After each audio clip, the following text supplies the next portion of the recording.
Assalamualaikum warahmatullahi wabarakatuh. Halo semuanya. Saya Ami Safia Ningrum dari program studi Pendidikan Islam Anak Usia Dini, kelas D semester 5, UIN Raden Intan Lampung.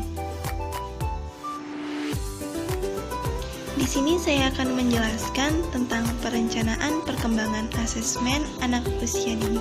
Mari kita simak videonya.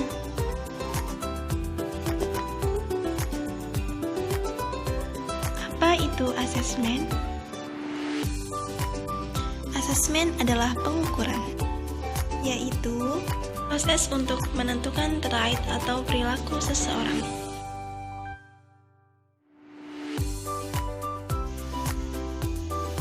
Tujuan asesmen. Tujuan asesmen terdapat 6 poin. Yang pertama, untuk mengetahui berbagai aspek perkembangan anak secara individual, meliputi 6 aspek perkembangan anak. Yang kedua, untuk diagnosa adanya hambatan perkembangan maupun identifikasi penyebab masalah belajar pada anak. Yang ketiga, untuk memberikan tempat dan program yang tepat untuk anak. Yang keempat, untuk membuat perencanaan program atau kurikulum planning. Dalam hal ini, asesmen digunakan untuk menentukan kemajuan anak dalam mencapai tujuan program. Yang kelima, untuk identifikasi dan memperbaiki masalah perkembangan pada anak. Dan yang terakhir, untuk kajian penelitian. Manfaat asesmen. Yang pertama, mendukung belajar anak. Yang kedua, mengidentifikasi anak apakah berkembang secara normal atau tidak. Yang ketiga, mengevaluasi program dan memonitori kebutuhan anak. Dan yang terakhir, sebagai wujud tanggung jawab. Lalu, prinsip asesmen. Ada 5 poin. Yang pertama, menguntungkan anak.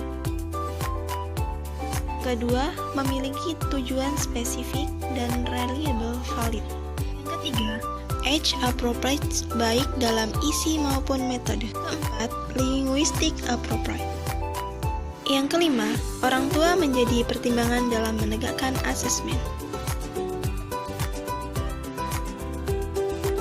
Bagaimana pendapat Anda tentang gambar di samping?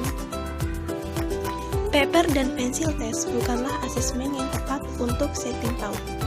Dalam pembahasan kali ini, kita akan memfokuskan pada 3 teknik asesmen. Yang pertama, observasi. Yang kedua, authentic assessment. Yang ketiga, portofolio.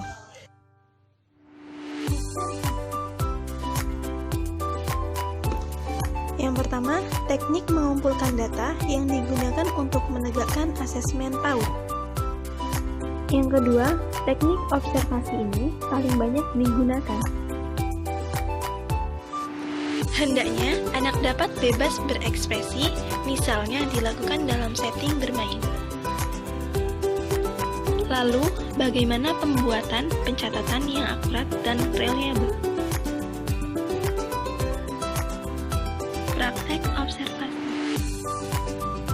Teknik pencatatan observasi. Ada 2 cara. Yang pertama, naratif, dan yang kedua, rating scale. Yang kedua, cek guru hendaknya memiliki kemampuan mengajar dan observasi sekaligus. Teknik yang kedua, authentic assessment. Teknik assessment terdapat 7. Yang pertama, mengukur hasil karya nyata. Yang kedua, berkelanjutan. Yang ketiga, kurikulum embedded. Yang keempat, melibatkan proses kooperatif dan kolaboratif antara guru, siswa, dan orang tua. Yang kelima, berpusat pada anak. Yang keenam, tidak membandingkan dengan anak yang lain. Lalu yang ketiga, teknik portofolio. Portofolio merupakan kompilasi contoh kerja dan karya murid serta hasil observasi guru. Macam portofolio terdapat 3. Display portofolio, yaitu kompilasi tanpa komentar guru. Yang kedua, soft case portofolio, yaitu kompilasi karya terbaik. Yang ketiga, working portofolio, yaitu kompilasi karya dan dokumentasi guru. Portofolio perkembangan teknologi biasa disebut dengan digital portofolio. Sekian penjelasan dari saya tentang perencanaan asesmen perkembangan anak usia dini. Terima kasih yang sudah menonton, semoga bermanfaat. Jangan lupa like, comment, and subscribe. See you. Wassalamualaikum warahmatullahi wabarakatuh.